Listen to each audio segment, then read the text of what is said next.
Welcome to Pakistani real reaction. तो कैसे हैं आप सब? उम्मीद है आप सब बढ़िया होंगे और मजे में होंगे। मेरा नाम है मुदस्सिर, मैं हूं बशर। सो गाइस, आज की वीडियो बहुत ही ज्यादा इंटरेस्टिंग होने लगी है। बहुत ज्यादा वीडियो रिक्वेस्टेड है, तो सीधा वीडियो की टाइटल की तरफ आते हैं, जो क्या है। PM Modi tells Putin to stop the war on Ukraine but USA want more. Russia Ukraine war की अपडेट है। मतलब पीएम मोदी जी ने मतलब बताया पुतिन को कि ये वॉर रोक दो, इसमें कुछ नहीं रखा, लेकिन यूएसए इससे भी ज्यादा चाहता है। हाँ। मतलब क्या चाहता है, पूरी वीडियो देखेंगे तब हमें आइडिया होगा, फिर हम इसके बारे में बोल सकेंगे और आप भी अपना आइडिया रख सकेंगे। प्रशांत धवन सर का वीडियो, इनकी वीडियो का लिंक मिल जाएगा डिस्क्रिप्शन में। तो स्टार्ट। नमस्कार, वेलकम टू वर्ल्ड अफेयर्स। मैं हूं प्रशांत धवन। सो पीएम मोदी ने कैटेगोरिकली व्लादिमीर पुतिन को ये कहा है, stop the war now, violence रोक दीजिए, वायलेंस से कुछ आपको हासिल नहीं होने वाला। बैठ कर बातचीत करिए यूक्रेन के साथ, नेटो के साथ, उसी से ही सोल्यूशन निकलने वाला है। नाउ ये बात पीएम मोदी ने व्लादिमीर पुतिन को बोली है एक 25 मिनट लॉन्ग फोन कॉन्वर्सेशन में। दोनों कंट्रीज के लीडर ने यहाँ पर बातचीत करी, यूक्रेन के इशू को लेकर इन डेप्थ डिस्कशन किया। और इवन दो इंडिया और रशिया स्ट्रेटेजिक पार्टनर्स हैं, पीएम मोदी ने ओपनली एक प्रॉपर वर्ल्ड लीडर की तरह यहाँ पर ये कह दिया कि please return to the path of diplomacy. Now आप अगर एक न्यूट्रल पर्सपेक्टिव से देखें तो पीएम मोदी ने यहाँ पर ठीक ठाक बात बोली, एक बहुत ही मैं कहूँगा जेन्युइन बात बोली है। बट यूएस का मन इससे भर नहीं रहा। यूएस यहाँ पर कह रहा है कि नहीं, यू शुड कंडेम, आपको आलोचना करनी चाहिए। आप लिटरली रशिया को यहाँ पर ये कहो कि तुम्हारा जो अटैक है यूक्रेन पर ये गलत है, रशिया एक अग्रेसर है यहाँ पर। और खुल के जब तक इंडिया आलोचना नहीं करेगा रशिया की, यूएस यहाँ पर सेटिस्फाइड नहीं होने वाला है। अब आप देखोगे इस टाइप की फ़ोन कॉल के बाद भी, जब जो बाइडन से रिसेंटली पूछा गया यूएसए में कि इंडिया क्या यूएसए का सपोर्ट कर रहा है रशिया के इशू को लेकर, यूक्रेन के इशू को लेकर, तो जो बाइडन ने ये कहा, ये आप देखिए video. So India is one of your major defense partners. Is India fully in sync with United States on Russia? We're in consultation with India today. We haven't resolved that completely. One more question. Okay, thank you all very much.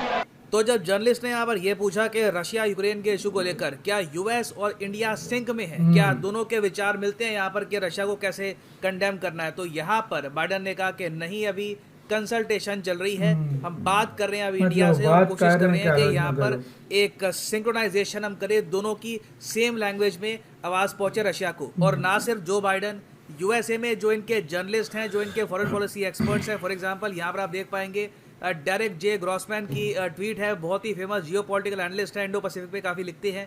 ये कह रहे हैं कि India और Russia are increasingly and glaringly misaligned. दोनों के इनके हिसाब से जो गोल है, इंटरनेशनल रिलेशंस में जो गोल है, जियोपॉलिटिकल गोल, ये आपस में मिलते नहीं है। रशिया और रास्ते जा रहा है, इंडिया और रास्ते जा रहा है।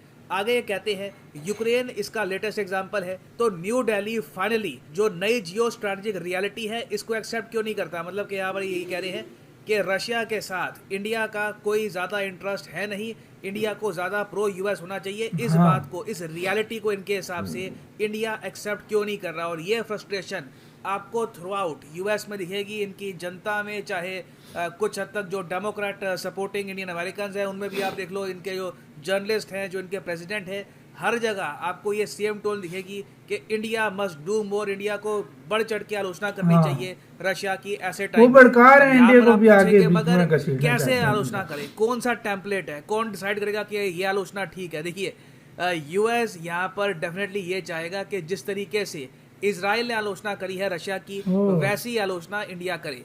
इजराइल ने रिसेंटली ये कहा है कि रशिया का जो अटैक है यूक्रेन में, ये वायलेशन है और वर्ल्ड ऑर्डर, ये इंटरनेशनल पीस को डिस्टर्ब करता है। इजराइल ने कड़े शब्दों में रशिया की आलोचना करी है।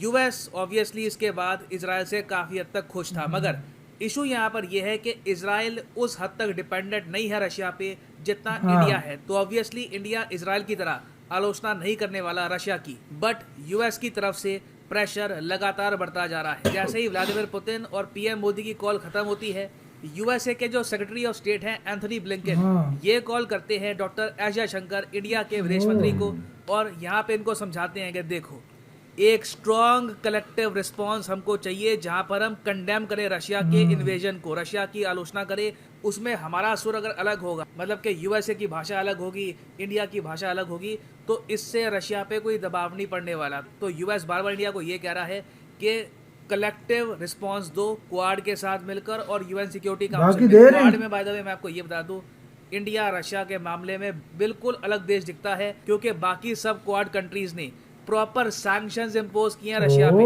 चाहे ऑस्ट्रेलिया देख लो, जापान देख लो, यूएस ने तो खैर हैवी सैंक्शंस ऑलरेडी इंपोज कर दिए हैं रशिया पे। तो इंडिया सैंक्शंस तो दूर की बात है, हमने अभी तक कंडेम शब्द का भी यहाँ पर यूज नहीं किया। इंडिया अभी भी आप अगर देखो प्राइमरली यही कह रहा है कि वायलेंस रोक दो, give piece a chance, diplomacy की तरफ यहाँ पर फोकस करो। अच्छा, अब ये तो बात कर ली हमने क्वाड की। यूएन सिक्योरिटी काउंसिल में क्या होने वाला है, देखिए आने वाले समय में यूएन सिक्योरिटी काउंसिल में ये इशू प्रॉपरली रेज किया जाएगा और यहाँ पर यूएस चाहता है कि इंडिया एक बार रशिया के अगेंस्ट वोट कर दे। इस बात को लेकर यूएस बहुत प्रेशर डाला है भारत पे। देखो अभी क्या हो रहा है कि यूएस तैयार कर रहा है एक ड्राफ्ट रेजोल्यूशन, मतलब कि यूएन सिक्योरिटी काउंसिल के जो भी मेंबर कंट्री हैं, 5 स्थायी और 10 अस्थायी, ये वोटिंग करेंगे इस इशू को लेकर कि क्या रशिया की बढ़ चढ़ के आलोचना होनी चाहिए या नहीं होनी चाहिए। ना जो ये ड्राफ्ट रेजोल्यूशन यूएसए ने तैयार किया है, ये काफ़ी अग्रेसिव है। जो यहाँ पर लैंग्वेज यूज़ करी है, फॉर एग्जांपल यहाँ पर आप देख पाएंगे, इसका एक पैराग्राफ है, यहाँ पर लिखा है कि condemning the 23 February 2022 declaration by the president of the Russian federation of special military operation in Ukraine. फिर आगे कहते हैं कि रशिया ने एक्ट ऑफ अग्रेशन कमिट करी है अगेंस्ट यूक्रेन, इससे इंटरनेशनल पीस को खतरा होता है, इंटरनेशनल ऑर्डर इससे हिल सकता है। फिर इस रेजोल्यूशन में ये भी लिखा है कि जो प्रॉपर टेरिटोरियल इंटेग्रिटी है यूक्रेन की, इसको बैक करता है यूएन, इसमें क्राइमिया किया जाता है। फिर आगे इस ड्राफ्ट रेजोल्यूशन में ये भी लिखा है कि हम सब कंट्रीज रशिया को ये कहती है कि अभी के अभी अपनी मिलिट्री विड्रॉ करो और जो भी टेरिटरी यूक्रेन की चोरी करी है, यूक्रेन से छीनी है, ये वापस दो यूक्रेन को। अब जो लैंग्वेज है इस ड्राफ्ट की बहुत अग्रेसिव है। This is one of the most aggressive drafts I have ever seen. अब यूएस चाहता है कि यूएन सिक्योरिटी काउंसिल में जो मेंबर कंट्रीज हैं, यहाँ पे आप देख पाओगे ये हैं अभी के लिए अस्थायी मेंबर यूएन सिक्योरिटी काउंसिल में, नॉन परमानेंट है ही। उसके अलावा Ghana, Gabon, Brazil, Albania, Ireland, Kenya, Mexico, Norway और मतलब वोटिंग कर रहे हैं उसके खिलाफ। ये सब कंट्रीज वोट करेगी इस रेजोल्यूशन में। ऑब्वियस सी बात है, चाइना यहाँ पर या तो इसके अगेंस्ट वोट करेगा या तो एब्सटेन कर देगा, मतलब एब्सटेन मतलब कि वोट ही नहीं करेगा। इंडिया का देखिए पॉसिबिलिटी ये लग रही है कि इंडिया एब्सटेन कर देगा। यूएस ये नहीं चाहता कि इंडिया एब्सटेन करे, यूएस चाहता है कि इंडिया एक बार को यस वोट कर दे और रशिया के अगेंस्ट स्टेटमेंट दे दे। नाउ यहाँ पर मैं ऐड कर दूं, आप नोटिस करेंगे कि इस पेज पर यह भी लिखा है कि अभी के लिए यूएन सिक्योरिटी काउंसिल का जो प्रेसिडेंट है इस महीने के लिए ये रशिया है। प्रेसिडेंट आपको पता होगा कि हर महीने चेंज होता रहता है। तो अभी के लिए तो यूएस के सामने सबसे बड़ा चैलेंज यही होगा कि इस रेजोल्यूशन को ये लोग टेबल भी कैसे करेंगे यूएन सिक्योरिटी काउंसिल। ये भी एक हो सकता है पॉसिबिलिटी हो कि ये 28 फेब का वेट करे, फिर उसके बाद 1 मार्च में जब एक नया प्रेसिडेंट बनेगा यूएन सिक्योरिटी काउंसिल का, तब इस ड्राफ्ट को टेबल करे यूएन सिक्योरिटी काउंसिल में। उस केस में भी वैसे मैं आपको ये बता दूं कि यूएन के रूल के हिसाब से रशिया इस ड्राफ्ट पर वोट नहीं कर पाएगा। जी हाँ, सिंस रशिया वो पार्टी है जिससे डिस्प्यूट ये खड़ा हो रहा है, तो इसलिए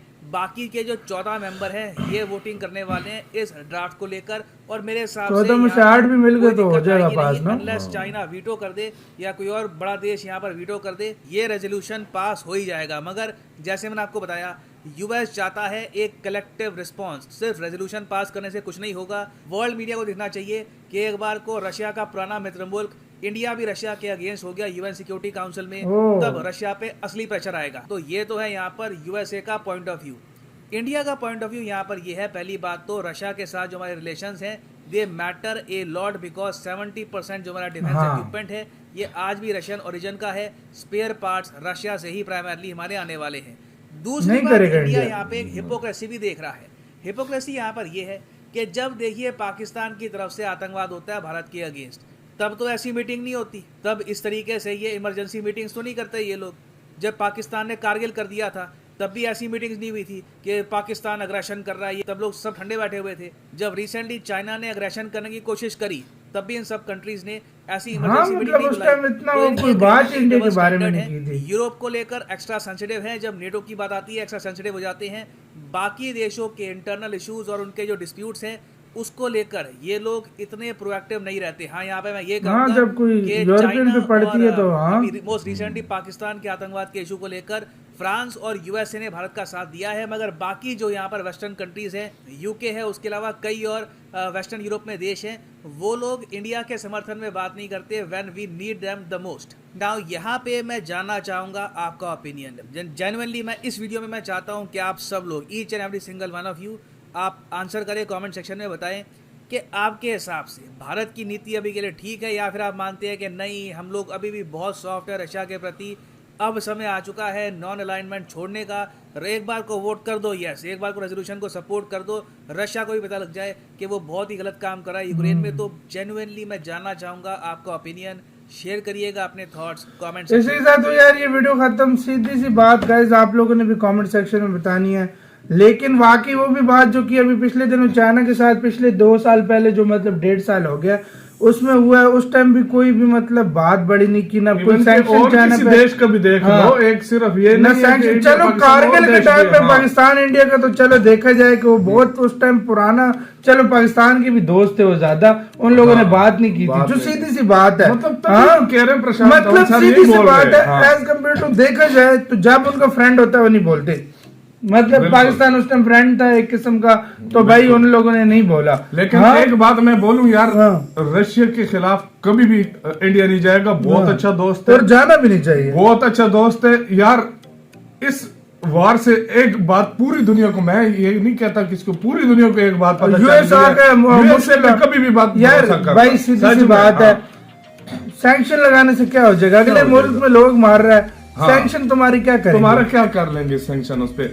और रशिया पे जिस तरह के वो पहले से उस पे इतने सैंक्शन लगे हुए हैं। और मैं एक और बात मैं बताऊं, 30 to 40% जो है ना गैस और मतलब जिस तरह के ये रशिया से लेता है, अच्छा बेड़ा गर्क हो जाना यार। अपनी तरफ से पीएम मोदी ने बात की है, मतलब एक दुनिया में मेरे ख्याल में ऐसा लीडर है पीएम मोदी जिसकी मतलब पहली दफा उन्होंने कॉल किया और पुतिन सुनता भी है। और मैं मजे की बात बताऊं, मैंने सुना है रशिया ने कॉल किए मोदी सर को, मोदी सर ने नहीं की, मतलब रशिया ने इनको कॉल किया, उन्होंने बताया, उन्होंने रिक्वेस्ट किया कि हम आपसे बात करना चाहते हैं। इस चीज को ना रिक्वेस्ट उन्होंने किया, लेकिन फिर मोदी जी ने बोला कि यार आप इसका कोई हल नहीं है, प्रॉपर ये बात में फिर हुई है, मुझे नहीं इसके बारे में आइडिया।